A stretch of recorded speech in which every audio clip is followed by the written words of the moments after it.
So next time you think you're a good player, give a simultaneous exhibition spotting pieces on every board. Then we'll see how good you are. Okay? And I don't know how every game, you just play over Morphy's games. I have more, which we'll show later. Now, what Morphy did different than you and different than his opponents is he used all of his pieces, and when he calculated variations, he was right. Other people, horrible moves, and they use one piece, like in chess, can't move it around a lot.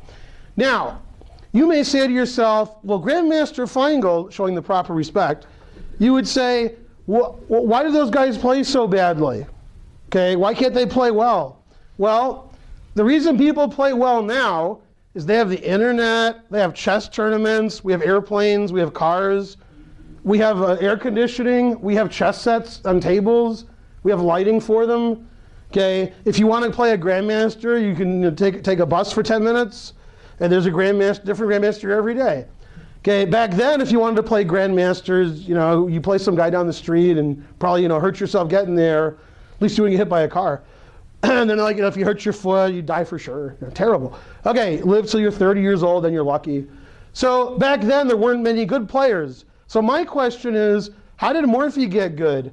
Why was he 25, 26, 2700 strength, and everybody else was 1200 strength? How did he do that? Time machine. How did he, exactly. Time machine is correct. A lot of people today have it's called like the recent, it's called something.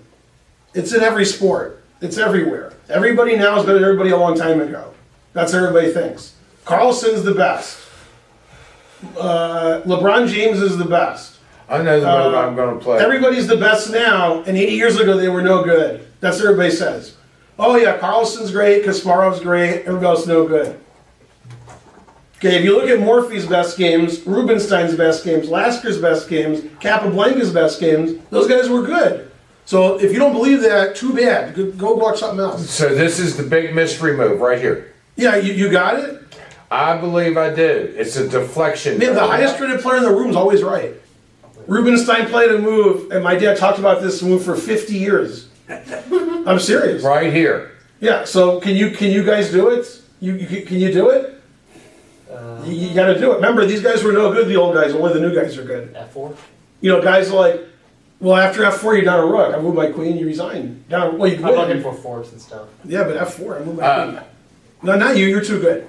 And then, Magnus Carlsen, he's the best. All right. Now, for a prize, when's the last time Magnus Carlsen won a tournament? The answer is never. No, the answer has been 14 months ago. Yeah, that's the greatest player who ever lived. He wins a tournament every couple of years. That's great, right? So, Horrible. The problem with us a lot of times is we just want to play an automatic move here. Yeah, you guys would play pawn takes rook. You wouldn't think a second. And that's what you wouldn't think a second. But then you wouldn't have my dad talk about your move for 50 years if you did that. So you better not do that. Queen C1. There you go. Queen C1. Very good. See how he pinned the rook? Oh. And also Queen C6 check later just in case. Rubinstein's beat these guys at their best. Capablanca in 1911 was good. And in the last game, Lasker was the world champion. So it's not that he beat this doofus, and it's a famous game, and he sacked all his pieces and we all clap. He also beat the two best players in the world. Okay, and you're like, who is that guy? That guy was good. And he lived a long time, and unfortunately, he wasn't playing chess and was poor in the 40s, 50s, and 60s. And his son became an expert, and actually talked to his son a lot about, way before any of you were born, even the ones who were older than me, still, right? Yeah. But, that guy was a great player. He beat all the best players in the world, and unfortunately, never became world champion. Now, I could be wrong. Dave Vest will correct me. What?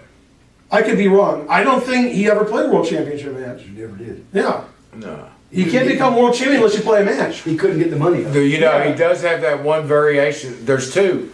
There's the Rubinstein and the French defense Yep. variation. And there's the Rubinstein and there's the Indian. Yeah. Is that the only two he has? Any other Rubinstein variations? There could be other ones. That's who I know. Only important ones. Yeah. But that guy was considered for many, many years the best player who never became world champion. Now you got Keres, you got Korchnoi. You guys can argue that. I have no opinion. Those guys were good too. Now Korchnoi, He played matches for World Championship, but he was playing Karpov. Man, Karpov was good. And Keres, you can argue, I don't know what the old guys think. Tarash. Yeah, what about him? Did he ever become world champ? No, but he played a match, I think, didn't he? Didn't Lasker No, take him to school? that match, he never played at the right moment. Yeah, well, I mean, Lasker's better than Sarek. But Keres, some people argue, he was told you're not going to be the world champion. Botvinnik's the world champion. And he had to do what he was told. Yeah, I'm serious. Yeah. That don't happen now. It may happen a little. I played in a tournament with Carries. Yeah, did you beat him? No, he beat my friend. What? Yeah. Must be It a was- former friend. After he lost to Keres, he's like, I don't want it. Yeah. No, he was like, I know a couple people personally who play Keres. He played in Canada in the 70s, the Canadian Open. that's it. That's where Yeah, my see, friend, I yes, played in the yes. same tournament. I know what's up. That was my first big tournament in Vancouver. And then after he died the next year, they called it Carries Memorial. Yeah, that'll happen. Yeah. So that was Akiba Rubinstein, possibly the greatest player ever to become world champion, beating world champions left and right, possibly straight too. Yeah. And I met his son Sammy in Belgium, and so there's some connection there. A lot of the top players today will diss the players from a long time ago, and they'll say, "Oh yeah, they were about 2200 strength." The guys who were good 150 years ago. I know a lot of 2200s. They can't play one game blindfold. If they played 3 games blindfold, they would forget on move 5. And if they didn't and remembered all the moves in all the games, they would still lose all of them. This guy's playing blindfold several games, and he's announcing mate, and he's sacking all his pieces. So I don't want to hear it. I don't want to hear Morphy was no good. I don't want to hear Steins was no good, although I say Steins was no good, but I don't want to hear from you. And I don't want to hear Lasker was no good. I don't want to hear Zukertort was no good. Okay, you guys think guys are no good. I've seen all you play in tournaments. Right, you guys don't know you're in shack. You forgot to hit your clock. You don't know what the time control is. You don't know when the next round is. You don't know how many points you have. You don't know what the prizes are. You don't know where the tournament is. And you have GPS and you still can't find it. And you're telling me these guys aren't good at chess. Okay, you've been yelled at properly.